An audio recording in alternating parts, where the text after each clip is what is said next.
Hi, guys. Welcome to the That's Where I'm At podcast. Today, I want to introduce you to Ember. Ember, I'm going to start that over because I did not have my notes in front of me. So we'll just cut there. Take two. Okay. Here we go. Hi, guys. Welcome to the That's Where I'm At podcast. I'm Laura, and today I have Ember. She is passionate about helping others find more pleasure in their day, do what they love, and create a life they can thrive in. Ember has recently overcome a cancer diagnosis her way, which further inspired her to help others find their personal power and remember they are the CEO of their life. She is a coach and a wellness entrepreneur. Her message to everyone is that you have everything you need inside of you to make your dreams a reality. You just have to go for it.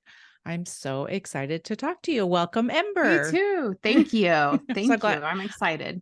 I'm so glad you're here. And Ember and I have been working together holistically or in wellness or whatever, whatever you want to call it. And it's been a pleasure. And so I'm really thankful that you're here to share with my audience some ways that they can take over their body, be the CEO of their life, right? So tell me how you got into this line of work. I've always wanted to help people, and I feel like I overcame a lot in my life. There was trauma, there was abuse, there were different things that really I struggled with growing up and ended up with a diagnosis of depression and anxiety, and just really got to a place where I was struggling with life. And I went through counseling. I tried different medications. I went the mental health route and got my degree in counseling. And then I was introduced to coaching and personal development and felt like I found the missing piece when I learned emotional tools that I've learned and different things. And so it just kind of transpired from there. I've just been on this big healing journey. And because I have noticed such a change in my life, I want to help others make that change in theirs. I know. That's what I want to do. Yeah. I just love when I learn something new and I'm healing in a certain way. I'm like, I want to tell everybody about this because not everyone grows up in a picture perfect life. And so tell me about, some things that you said trauma and whatever, but tell me about your growing up and how that really has affected you through your life. I grew up and we moved to South Carolina. I grew up on an island. I was molested as a child, and so that had an impact. And then I grew up with a mom who was very angry. She's overcome her own stuff, but as a child, that was scary. That was difficult to go through. And then just thing after thing, getting in the wrong crowd in high school, and it just kind of spirals, and you end up in this place where you really have lost yourself, and you've lost your love of life, and you don't know what your dreams are. You don't know what you want to do. And I always say, I was going through life just like it was blah. I didn't know what I wanted. I just knew I was miserable where I was at. Oh my gosh. And I think so many of us get there. I was going to say, I can relate. And I feel like a lot of people listening can relate. I have been there where you're just like, is this it? Is this it? Isn't there more to life? Well, you wake up one day and you realize your life has been created, and is it even what you want? Or did you create it based on things you should be doing, or the path that was laid out, or you were told to go this route? And so I don't regret anything in my life, even the pain, even the things I've overcome, they've all led me to this place. Right. And I feel like everybody's healing journey is different, but when you realize you create your life and you have the power to change it, that is like the most transformational thing. Because we all have that ability. Yes. And when did you really realize that? When did you start really thinking about that? Because I'm trying to think of when I still remember even not too long ago thinking, is this it? Is this what my life is like? And I'm like, I have so many things that were my dreams. Yeah. But did I really? You know what I mean? Yeah. It was 4 years ago. Okay. Truthfully, it's been a short journey so far. Mm-hmm. I signed up to work with a coach, and I was in this group, and just I saw the healing. First of all, she's the one who introduced me to the rapid relief technique that I use Okay. and I teach all my clients. And that really just changed my perspective. It was a different way of looking at life. Mm-hmm. And I got involved in these groups and saw people going after what they want. And it was a Yes. total lifestyle change. Like, instead of, we often commiserate with people over our misery and our lack of finances, or, all these things we Mhm. get sucked into. And it's just perpetuating that same stuff. It's like you get in this hamster wheel of complaining and life Right. being terrible. And I was in this group with people who were like doing what they love and finding it. And so it was almost, I don't know if you've seen that movie Runaway Bride, where Uh-huh. the Julia Roberts is like tasting all the different eggs. I feel like Yes. that's what I had to do to figure out what the heck I Right. wanted to do with my life. Yes. And I just reached a point where I realized no matter what I was going to do, I knew I didn't want to do the same thing. And so I Mhm. quit my job. I like jumped Wow. into a whole new life. That's amazing. Yes.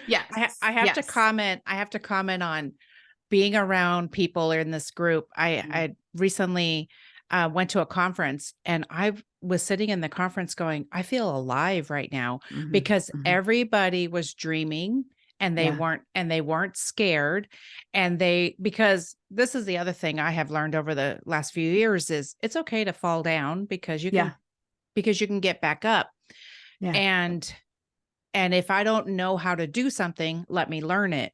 Yeah. And so I was sitting in this room with these people, and I'm like, I kept telling my friend, I'm like, I feel alive. And I don't even know what that Mm, means. I just felt yeah. alive. Everybody was dreaming and talking about their future. And I'm going to Mm-hmm. write this book, and I'm going to do this thing. And nothing felt unattainable. Mm-hmm. And Yeah. it just felt, it doesn't, I think, it just felt amazing Yeah. to be in that. The energy's infectious. It really is. Mm-hmm. In And a good way. it exactly. So, tell me about some things that Mm-hmm. you did. Well, tell me about some things that you did along the way Okay. in your growing up. Mm-hmm. Some ways that you felt like that you knew that this isn't what I want Yeah. necessarily, but I think I'm just supposed to be doing this. For me, I like went to college, and those kinds of Yeah. things. It's like, do I even want this? I have no idea. It's funny. I feel like I just went with the motions and didn't really care. I feel Yeah. like I did. I remember distinctly taking it was like a career aptitude test or a Mhm. career interest test or something in high school. And the teacher said, Ember, you're really not interested in anything. And I thought, oh, how dare you? And that stuck with me forever. Cause then I was just Yes. like, I don't really care what I do. I don't know. I mean, when I go back to childhood, I wanted to be an actress or a pediatric doctor or a writer. I like started writing really young. Mhm. And somewhere along the way, I just lost it. And I Yeah. ended up going to college for psychology. And I think it was just because I wanted to understand myself better, but I Mhm. didn't really know that at the time. Mhm. And then I came to Georgia and started working at a school that my mom helped start. And it was so funny because my daughter went there and I loved it. I loved it. I loved it until I had outgrown it. Mhm. And it just hit me one day. I was like, I've almost recreated my mom's life because I'm here working at the Oh, school and my daughter goes there and right. back in middle Georgia and all this stuff. And I was like, I don't know when this happened, but it just kind of snowballs. And I Mhm. think we ignore ourselves a lot. And I think that was more what it was, is Yeah. we push ourselves, like our true nature down, down, down until we just Uh-huh. don't remember who we Mhm. are and what we want. And so I Mhm. feel like it was a gradual hiding of myself. Yes.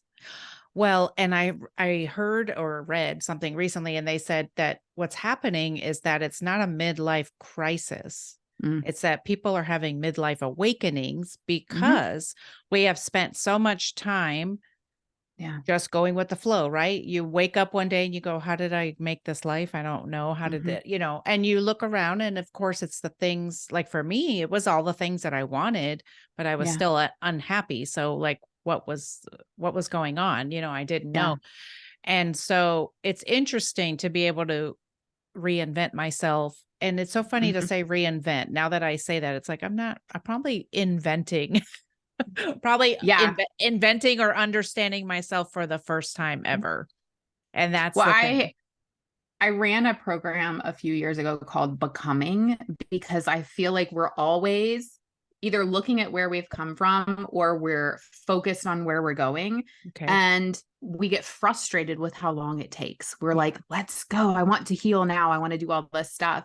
And so my tagline for Becoming was, you're no longer who you were. You're not yet who you will be, but Mm. you're becoming, because it's a journey. And Wow. it's like, every day you're moving forward, even if it Yes. feels like you're backtracking. But if you can just be and know you're becoming, it's like you can enjoy the journey. It's not a race. That's amazing. It's Mhm. so true. Well, yes, I am impatient. If I could, if Yeah. there's a way to speed it up, that'd be great. Well, Well, especially yes, me too. But especially having to start over at 55. I feel like this Mhm. is the first time I have dreamt in a long time. And that Mhm. was one of the things is just from the emotional abuse in my marriage that I didn't really dream because it Mhm. wasn't like the thing to do in my marriage, Yeah. And so that's one of the things that I was like, I really want to dream again. And I didn't Mhm. realize that's what I wanted until one day I said it out loud. And I was like, Yeah. it just was in me that I'm like, I really want to dream again. I don't know what that Mhm. looks like. And so I had a friend who does wellness coaching help me um and just even being able to say, I want to do something. Yeah. It started the process. Do you feel like those kinds of things really help with the process of getting stuff out of your body, even to be able to say, I want to do something, I just don't know what it is? Oh, for sure. It's a rediscovering of yourself, because I feel like we are squashed from being children. Like, Mm. we are squashed starting so young. We're told, don't cry, don't act out, don't be too loud. Mhm. I remember my sister and I used to get in trouble for fighting, but we'd also get in trouble if we were too loud and having fun. And it's like, Right. we're told from the time we're little to quiet ourselves, to fit Mhm. in, Mhm. stay dedicated. One of the things that I always say that I think is a little against what society says, because we're so prone to commitment and dedication, is Mhm. winners quit. Because if you were putting yourself out there and you're trying new things and you're exploring your passions, you're going to Yes. find out you don't like everything. Yes. And the only way you find that out is by getting out there and trying it. And so I talk about quitting in a different light, because we're so focused on sticking the course and doing the thing. And that's Yes. why so many people are miserable, because they're trying to Yes. stay committed instead of Mhm. finding out what lights their soul on fire. Yeah, my gosh. That's so good. I did actually read something about that the other day about winners quit. I was like, Mhm. that is such a good thing. One of the things that I've seen in this younger generation, like in the 20s, the 20 Mhm. somethings, some of them are sometimes they like job hop. Okay. I Yeah. totally get that. That maybe Mhm. that's not the best thing. But I'm like, but they actually say to themselves, I don't like this. This isn't doing it for me. I'm going to go Yeah. do something else. I'm like, what courage is that? Like, Mhm. I've never had that courage, you Yeah. know, to Well, do and we anything. feel bad about ourselves. Like, we can't follow through. We're not Right. committed, like all of these things. The story I love to tell is, my daughter was a softball pitcher when she was younger, and she was so good. So good. So in my mind, I'm thinking college scholarship, Right. like all this stuff. And then she wanted to quit. And I said, oh, like, I was devastated because I Yes. never did sports. I was just so excited for her. And she was just naturally so talented. And I finally asked her, I said, Aniston, do you want to quit because it's gotten hard?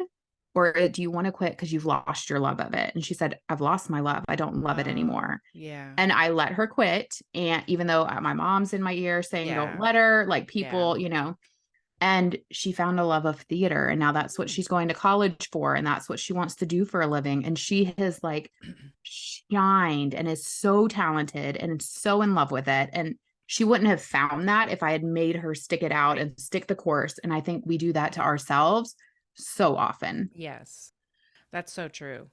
I Mhm. could see that. So tell me about some of the things that you do. But first, tell me how you found when you were in a traditional, did you work traditionally in a psychotherapy kind of office? Mm. And So then, how did you find these other things that you're doing?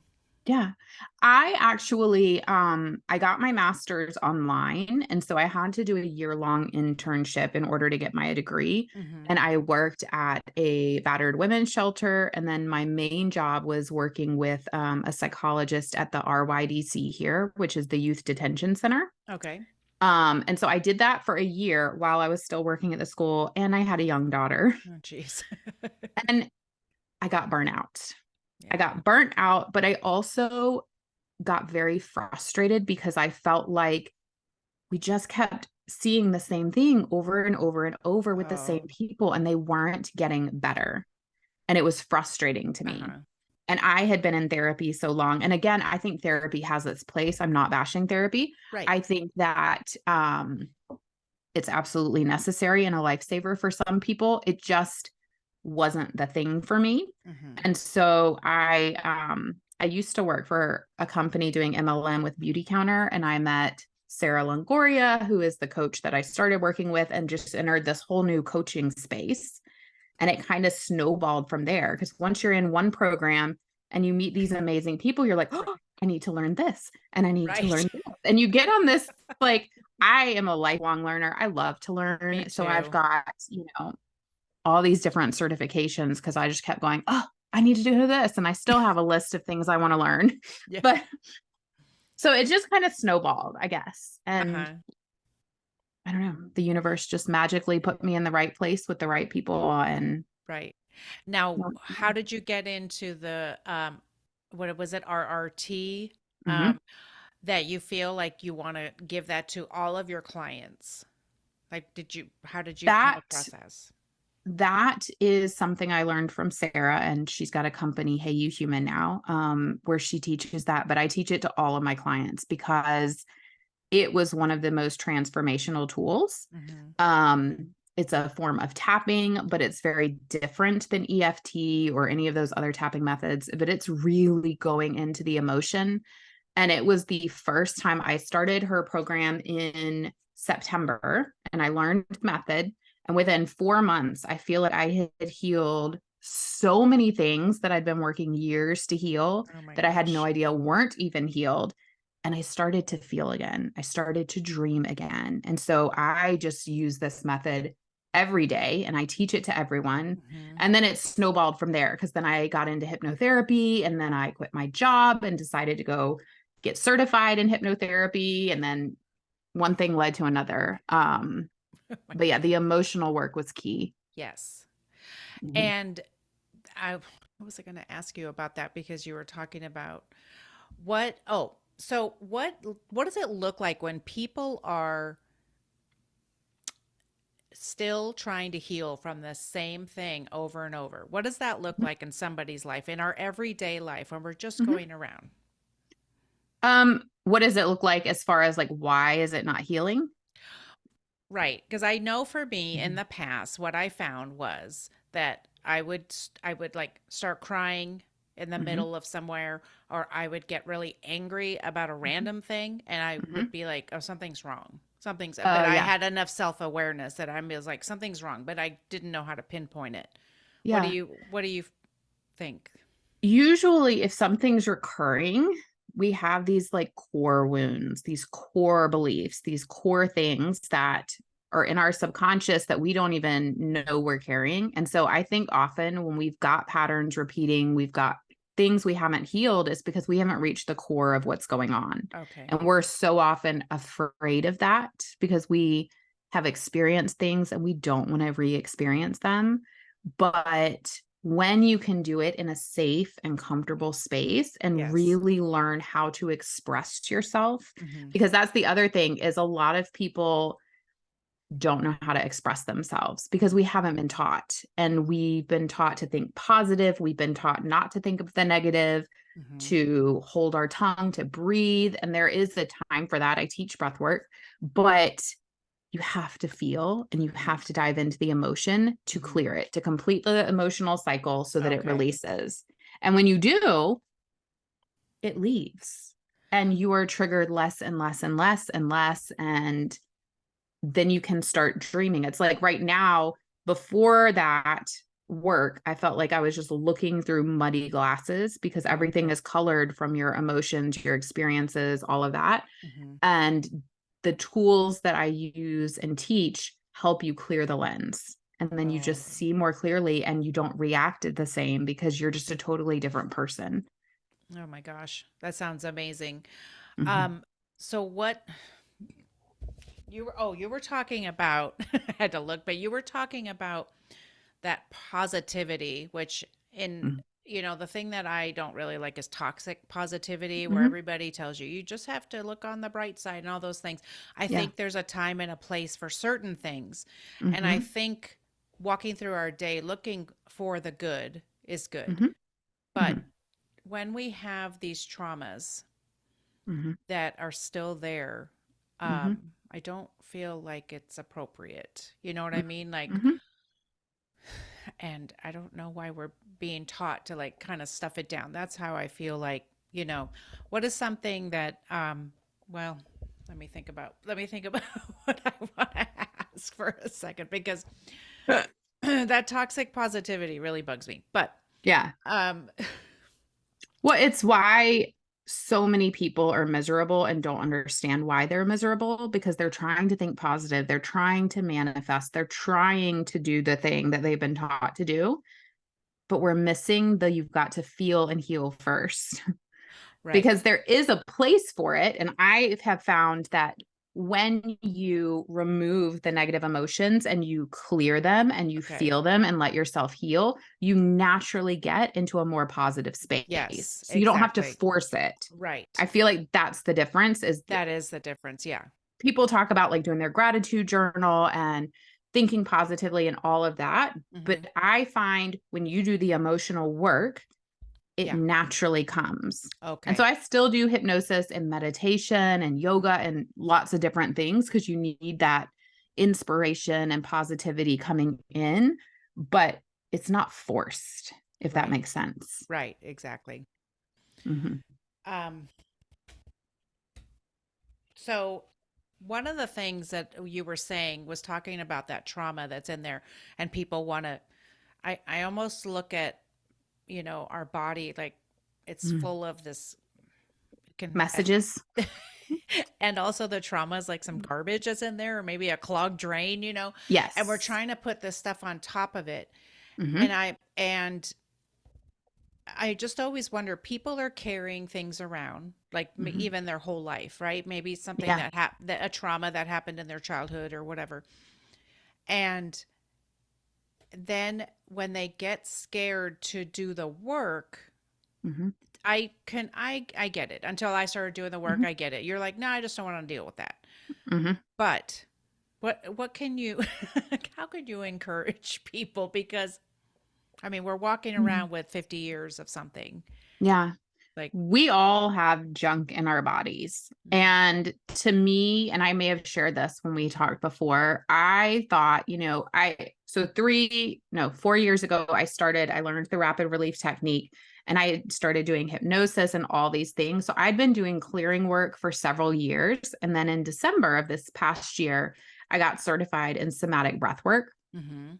And I went in and was thinking, I'm going to be fine because I have healed so much. And I went in and I just was blown away. I was a sobbing hot mess. And I was surprised how much we store in our body. Yeah. And I've had that book, Body Keeps the Score, on my wish list forever. And it's on my bookshelf behind me, and I haven't started it yet.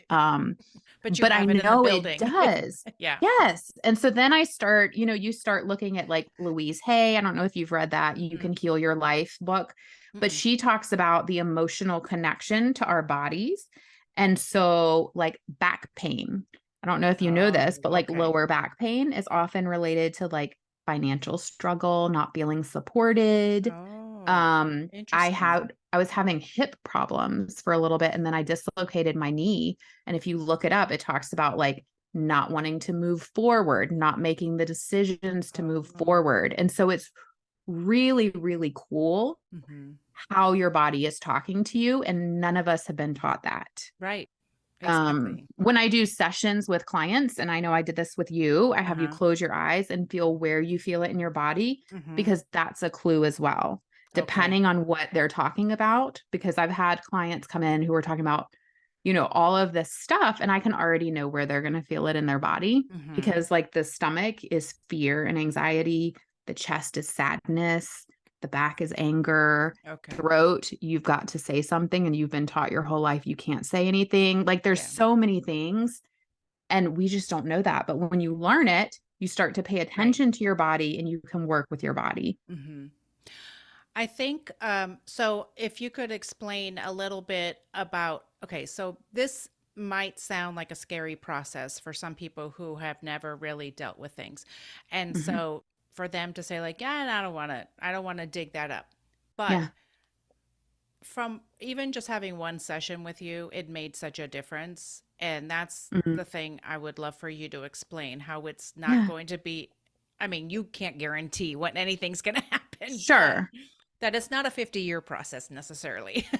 It's not a 50-year process. And I feel like people get scared for many different reasons. One, because we get in our heads and we're building up this anxiety of what it's going to look like and how maybe we've healed some and we don't want to go back. Hmm. Maybe we're just afraid we're not going to be able to handle it. We're going to Right. open the box, not be able to close it. Like there's so many reasons people don't want to do this work. Right. The other thing is, you know, people think of therapy, which is has gained a lot more popularity. It's less taboo, but you got to go talk and tell your story to somebody. And not Yes. everyone wants to do that. Hmm. And so what I love about this work, and I know you've experienced my RRT session, which is Hmm. the tapping that I use, Hmm. is I don't have to know your whole story. Right. The beauty of each of the modalities that I use is I can meet clients where they're at, because there's different ways to heal. So I Hmm. teach the tapping to everyone. It's something you can use on your own. You don't Hmm. have to have somebody lead you through it. It is helpful, especially if you've got a lot in there, because we don't see what we don't see. And I Okay. still go to people and I'm like, okay, I've been tapping on this forever. Like, what am I not seeing? Um, because sometimes we just have blinders on and our brain Oh, wants to okay. keep us safe. Oh, okay. So it is really nice to be led through something like that, Hmm. because I know where to take you. Right. And based on what you say, I can see the core wounding and then we can go there and it's Hmm. in a safe, comfortable space. The breath work, the somatic breath work, the reason I love that is you don't have to talk to me at all. I don't have to know your story. I'm using music, we're using the breath, I'm Right. prompting you, but it's such an internal process that that can make people feel more comfortable. Okay. Um, That's good to and then know. we've had hypnosis, and in the hypnosis, you're just relaxed. It's like we say it's meditation with a goal. And Okay. you know, I've had a client who had severe trauma, and I walked her through a visualization where she had like plexiglass in between her and the abuser so Wow. that she could say the things, but she felt safe. Yes. So I meet the client where they are, because a lot of people don't want to dive into it. But what I have found, and the reason I went on this journey, is I was so tired of being where I was and feeling the way I was. And I saw people who had what I wanted to have. Hmm. They felt good. They Yeah. looked amazing. They had this energy and just peace about them. And so, knowing and getting glimpses of where you can go, there Yes. was no question in my mind. Yes. And now Well, it's just a way of life. that was one of the things for me years ago when I started to try and become a more positive person because I Mm, had a lot of anger, yeah. and I I truly got sick of myself is Hmm. what I say. Is that Hmm. I got sick of myself. Excuse Yeah. me. I don't know why my phone decided to not be on do not disturb. Excuse me. Okay. Sorry, I was just waiting for all the alerts. You're Okay. fine.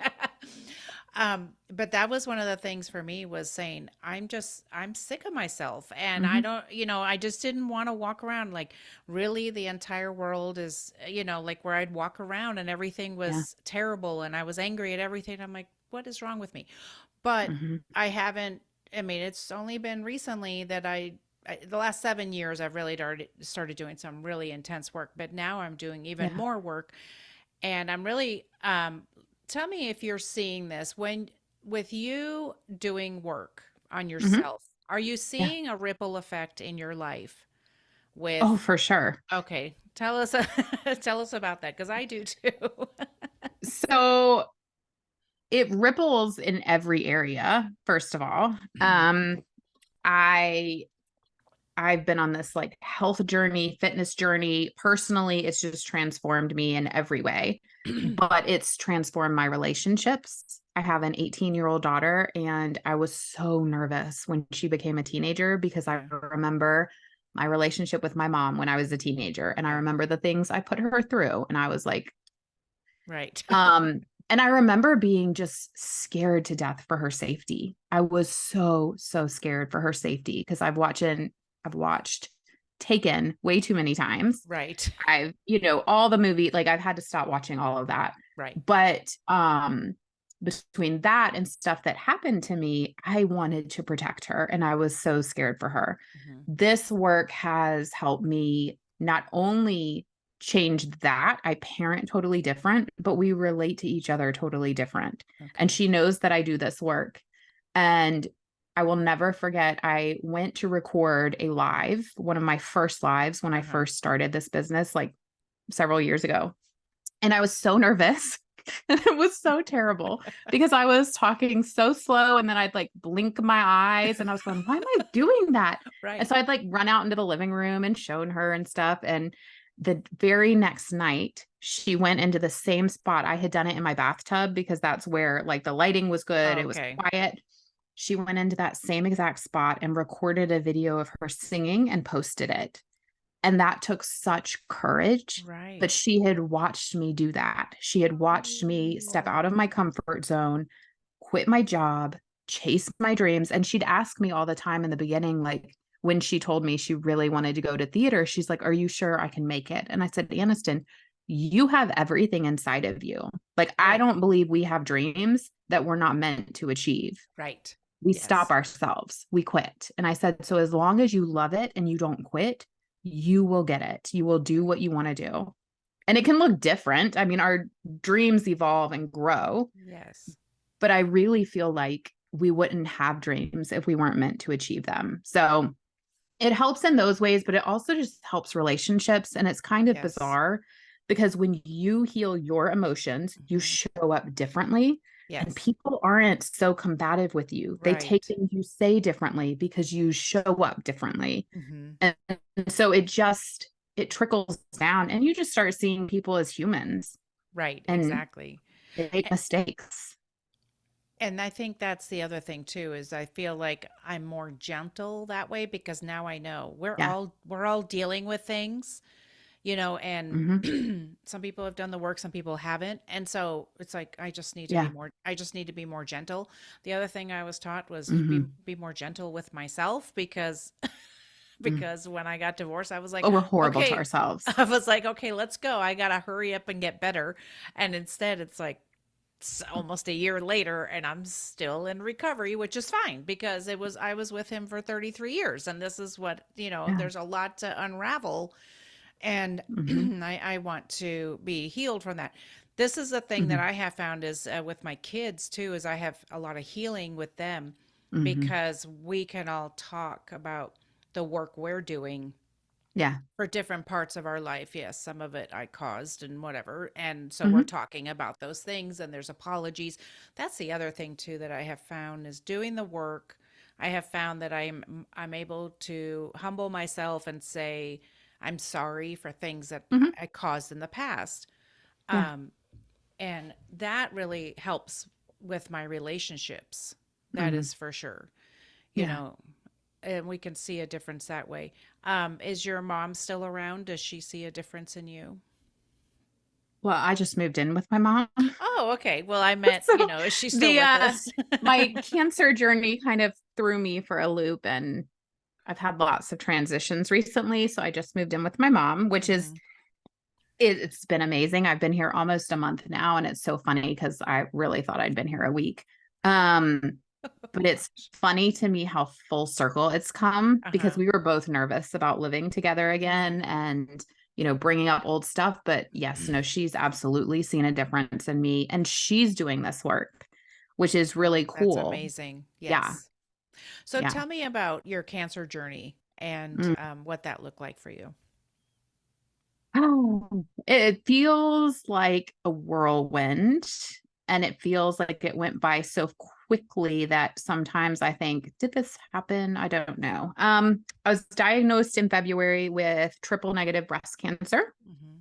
The day that I was diagnosed, first of all, it was a shock because I don't have a history of it in my family. I assumed most cancers were genetic, and they're not. Only 5% are. Oh, okay. 95% are environment, toxins, like different things that happen. And that was really surprising to me. Um, when I was diagnosed, they scheduled me for surgery that same day. They told me I needed chemo and radiation, and it was just like boom, boom, boom, boom, boom before I even had time to process. Okay. But I like a more holistic approach. Uh-huh. I like to support, I wanted to support my body to thrive. I wanted to support my body where I felt more alive and I could heal from the inside out. Mhm. And so I had found Chris Carr. I don't know if you know who she is. No. She wrote a book years and years ago called Crazy Sexy Cancer. Okay. And I had read it after I had gone on this juicing journey and different things, but I've followed her for years. She has an incurable form of cancer. She was only given a few years to live, and she just celebrated 20 years later. But Wow. she juices, she's vegan, she does different things. Right. And so I knew when I was diagnosed, after the initial shock settled in, I Yeah. knew I wanted to heal holistically. I did not want to do chemo, I didn't want to do radiation. And the surgeon basically scared the shit out of me I'm sure. to try and make me do it. He said, "You will die if you do not do this." And I went through, there's so many different things I could talk about. I went through a wave of emotions, Yeah. so much fear, Yeah. so much anger at myself for, eating fast food and doing all these things that I felt contributed to a body that would allow cancer to thrive. Mhm.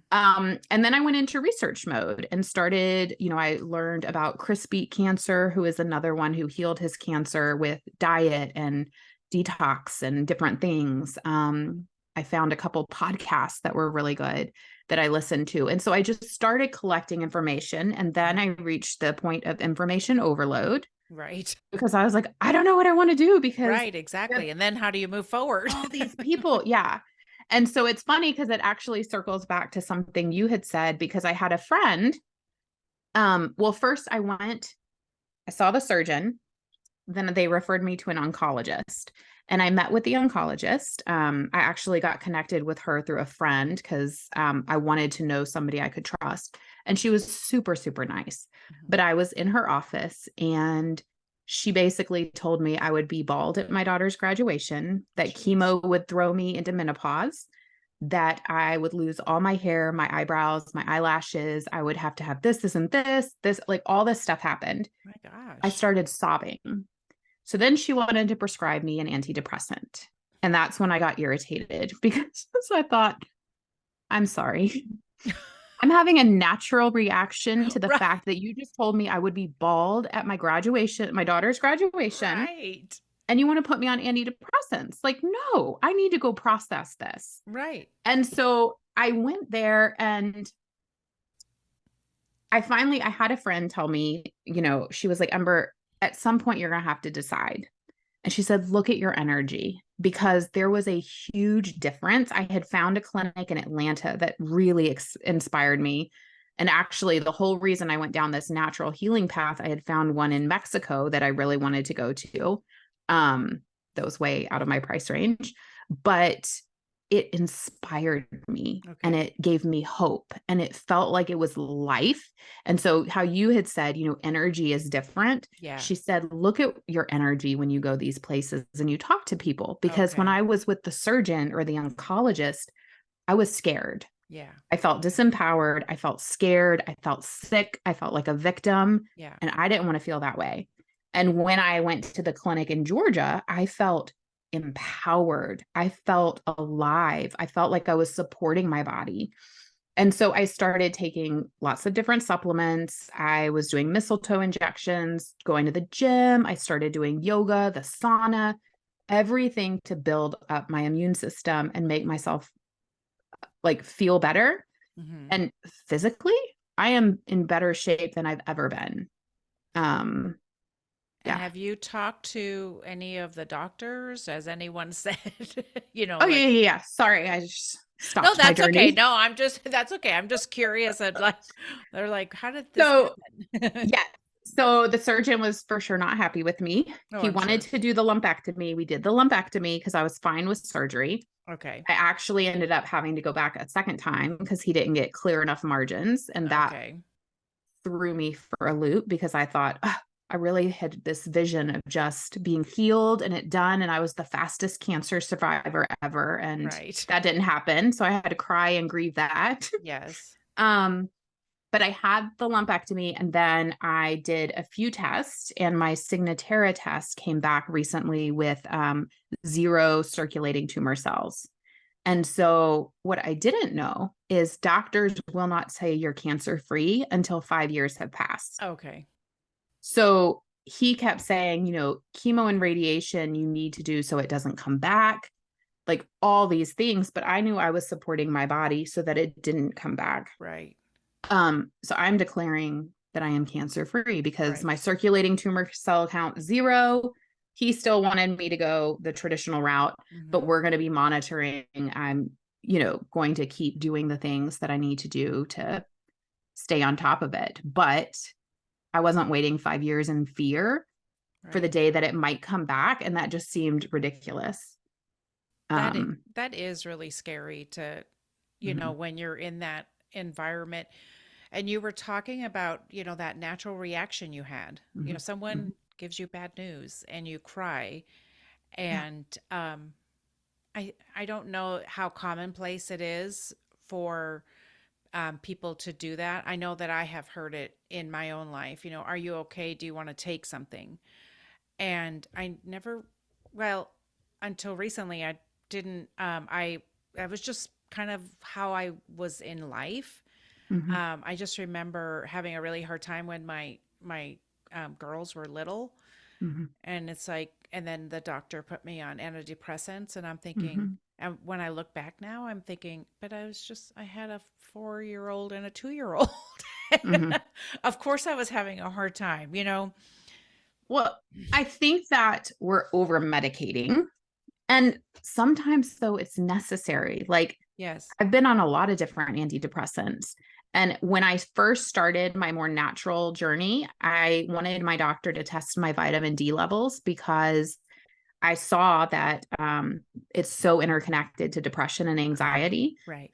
And she fought me. She did not want to test it. She thought I was being ridiculous. And then it came Really? back critically low, not just Oh, low, but critically low. wow. And I started taking high doses of vitamin D, and I'm telling you, it was a night and day difference.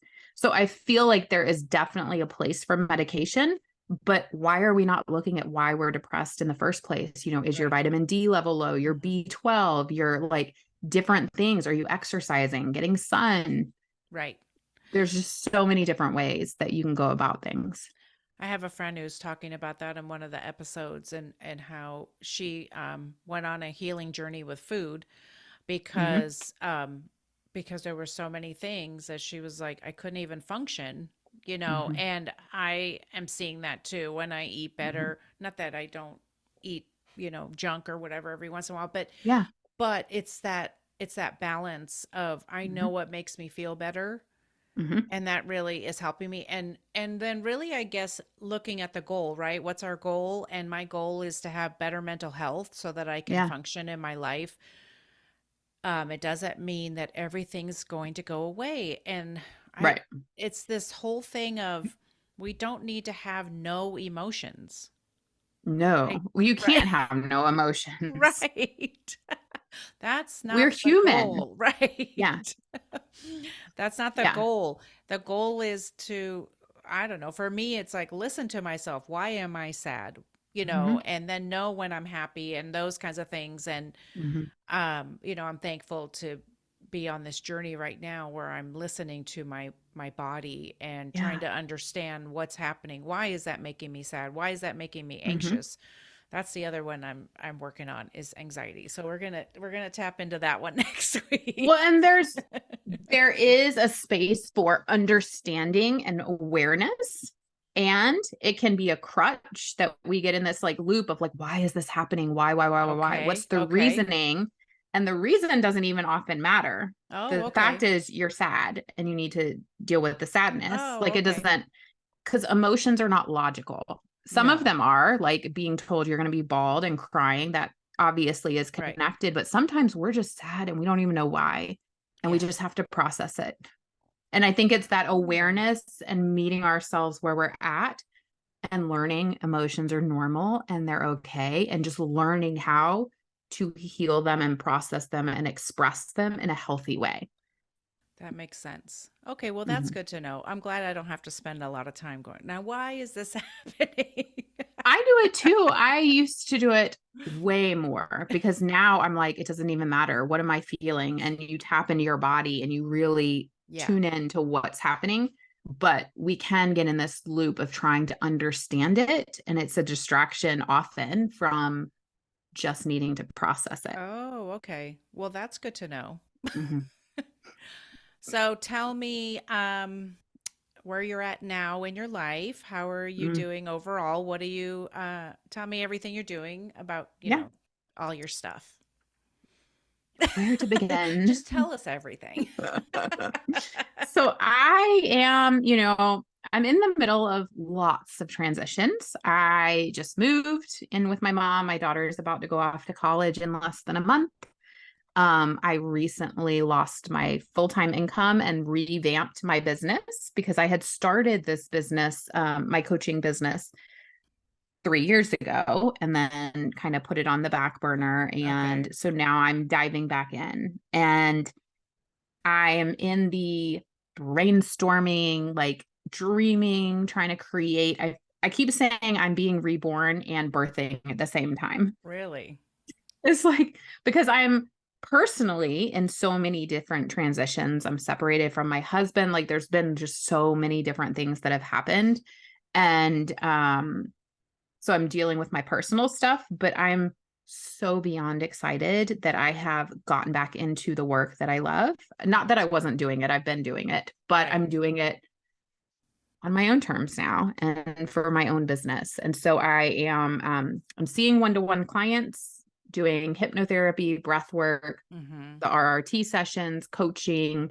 I have different packages people can do. And then I just opened a membership this week that's on pre-sale, called Unleashed. And it's funny because this is an idea that I had right before I put my business away. I wanted to create a space where it was low cost, where people could go to get inspired, to heal in a safe environment, to do the work. And so it's all about unleashing that inner wild woman inside. Oh, that's What are you awesome. dreaming about? Like it's got the healing, the inspiration. I'm working on growing a hypnosis meditation library. It's going to have a tapping library, a breathwork library. We're going to do live coaching That's calls. amazing. And so we kick off August 1st, but it's in pre-sale right now. Okay. So I'm super excited about that because Wow. I'm That's exciting. ready to do all the things. What Yeah. kind of coaching do you do? What is the Mm. coaching?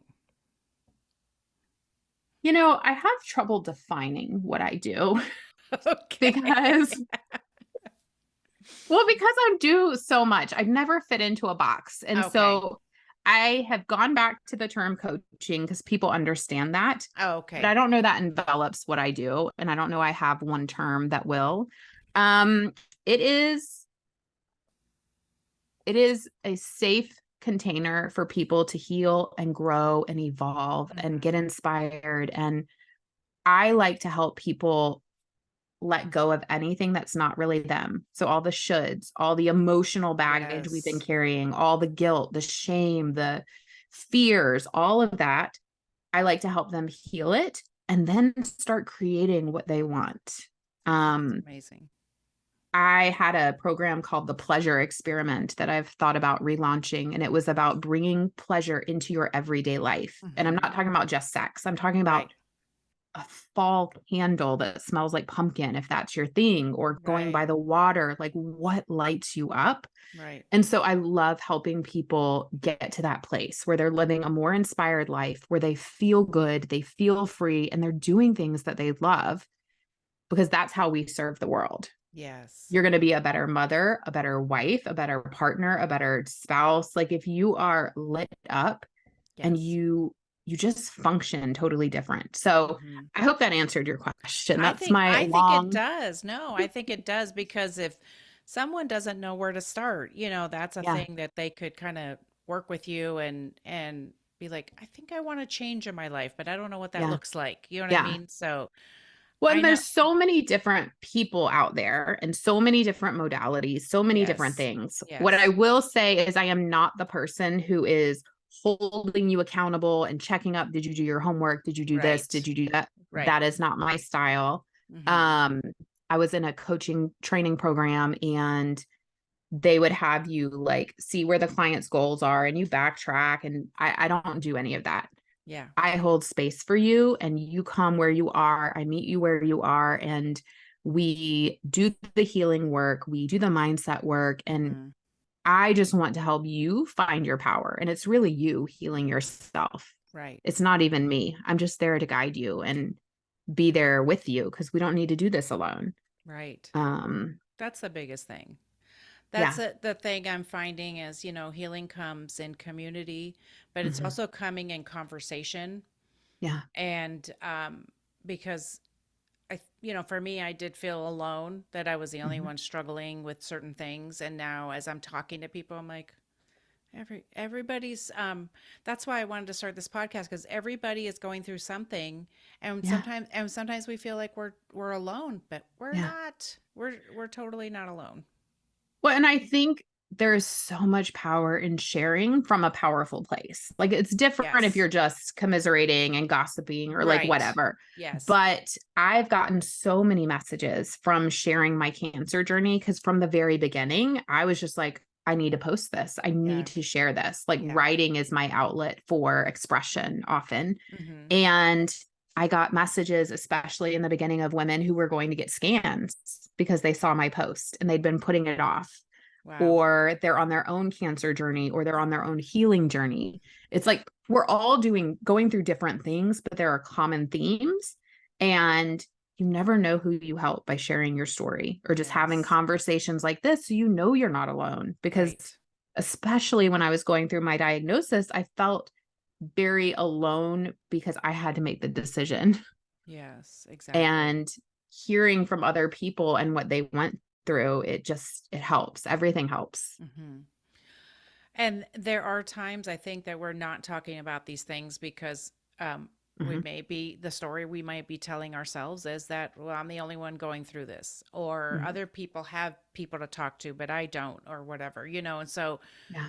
I know for me, I was embarrassed to talk about certain things, Hmm. and say, well, nobody else is really going through this. I loved when I would start talking to people and they would tell me, "Oh, I'm going through that. Oh, I went through that." And it's like, Hmm. "Oh, it's like, "Oh, now we can they're a resource for me." Yeah. Because your journey is a resource for me. My journey is a resource for you. Yep. And that's what I want out of this, is that for people to know that I don't know everything, but Hmm. on so far in my journey, this is where I'm at. Yeah. And this And is this is how what I've learned, and this we're is just what I've sharing learned. Yes, exactly. And it. and hopefully it'll help somebody, and that's for Yeah. sure. So, Well, and it helps normalize things, because I think a lot of yes. times we do feel Gosh. embarrassed and we feel shame and we feel guilt. And it's Yes. like those times where you're like, I had bladder surgery years and years ago. And it's so funny because girls I used to work with joked, and we named my bladder because I just have all these like bladder things. I'm always like, I can't do that. My bladder. Just My I have to have bladder. bathroom breaks and whatnot. And I wear a liner every day. Hmm. And that is one of the things that has embarrassed me the most. And I finally was talking to two different girlfriends, and I find that they did. And I was like, oh, it's not just me. Oh, But it's yes. one of those things that's so embarrassing. I'm like, Right. why? Because I had surgery and it messed me up and all this stuff. And those are the things that we don't talk about because they're taboo or embarrassing. But then when you find other people, it just becomes normal and it destigmatizes Yes, it. it really does. That's why we need to talk about some of these things. In my journey in healing, I have found a lot of people not wanting to talk about things Mm-hmm. and telling me I shouldn't be talking about certain things. And it's Mm, like, oh, well, if it makes you uncomfortable, you don't have to listen. So, yeah. but I'm still going to talk about it. I think I I, spent, I mean, I grew up with parents who were born in the 30s and 40s. Okay. mhm. And so they weren't talking about anything. And so now it's like, I want to talk about things because I felt like I Yeah. never talked about anything. Well, and that's why there are so many problems. Everything gets swept under the rug. Yes. Um, I always say, I post or I talk about things for me and the one. And it's the one Oh, who that's great. needs my message, who's inspired by my message, who resonates with my message, or who's triggered by my message and can go heal themselves because of something I've said that they don't agree with. So it I try to remember that because even when I like post something that feels very vulnerable and I don't get engagement or something, and then I'm in my head, I'll have a message, and that one person will say, I really needed to read this today. And it reminds me why I do what I do. Yes. Um, That's really good. so yeah. Yes, that's really good.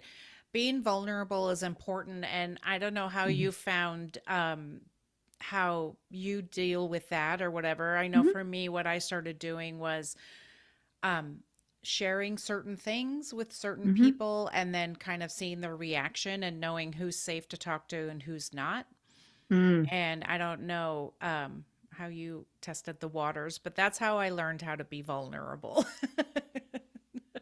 So I think that the more emotional work you do and the more you come back to yourself, the more vulnerable you will be. Yes. And I feel like I can be vulnerable with anyone, really. Like when you've done the healing work enough where you're not reactive, I feel like you can be more vulnerable and not worry about the reaction as much. Okay. Yeah, Um, that makes but sense. that being said, you don't want to share everything with everybody, and No. there's a time and place, Right. that's appropriate. But I Exactly. think the more we feel safe being ourselves, the Yeah. less we care how other people are reacting. We just know what we need to do, what we're being called to do, and we show up authentically and vulnerably.